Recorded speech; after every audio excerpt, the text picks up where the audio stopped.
Hello, नमस्ते, प्रणाम। मैं जियोग्राफी विद्यार्थी। आज हम आपके लिए एमए सेकेंड सेमेस्टर संसाधन भूगोल का यूनिट 7 मिट्टी संसाधन वर्गीकरण, वितरण, मृदा अपरदन एवं संरक्षण, भारत में मिट्टी संरक्षण को लेकर के आए हैं। चलिए शुरू करते हैं। मिट्टी संसाधन। मिट्टी एक महत्वपूर्ण प्राकृतिक संसाधन है जो पृथ्वी की सतह पर पौधे के विकास के लिए आवश्यक है। यह विभिन्न खनिजों, कार्बनिक पदार्थों, पानी और हवा का मिश्रण है। मिट्टी का निर्माण चट्टानों के टूटने, पौधों और जानवरों के सड़ने और अन्य प्राकृतिक प्रक्रियाओं से होता है। मिट्टी का वर्गीकरण। भारत में मिट्टी को विभिन्न प्रकारों में वर्गीकृत किया गया है। इनमें शामिल है, पहली है जलोढ़ मिट्टी। यह मिट्टी नदियों द्वारा लाई जाती है और भारत के उत्तरी मैदानों में पाई जाती है। यह बहुत उपजाऊ है और चावल, गेहूं और गन्ना जैसी फसलों के लिए उपयुक्त होती हैं।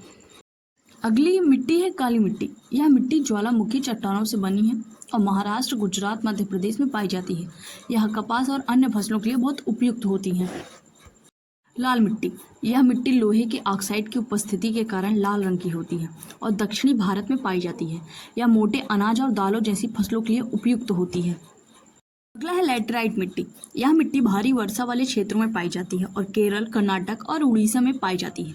यह चाय, कॉफ़ी और रबर जैसी फसलों के लिए बहुत ही ज़्यादा उपयुक्त मानी जाती है। वन मिट्टी। यह मिट्टी पहाड़ी क्षेत्रों में पाई जाती है और पेड़ों और वनस्पतियों के लिए उपयुक्त होती है। मरुस्थलीय मिट्टी। यह मिट्टी राजस्थान और गुजरात में पाई जाती है और शुष्क जलवायु के कारण रेतीली होती है। मिट्टी का वितरण।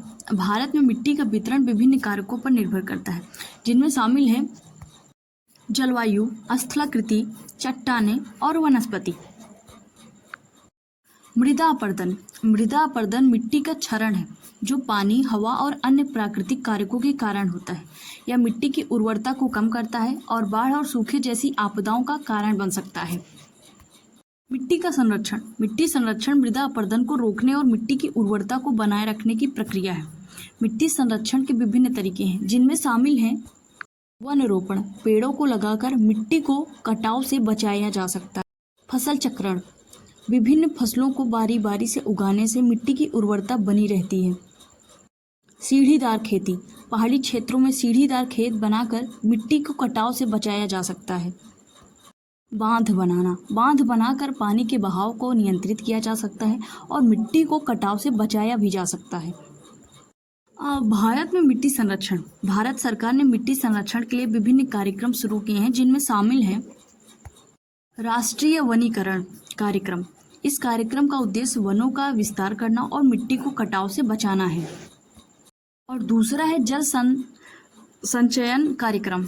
इस कार्यक्रम का उद्देश्य वर्षा जल का संचयन करना और मिट्टी को नमी प्रदान करना होता है। भूमि सुधार कार्यक्रम। इस कार्यक्रम का उद्देश्य खराब भूमि को उपजाऊ बनाना होता है। Thank you.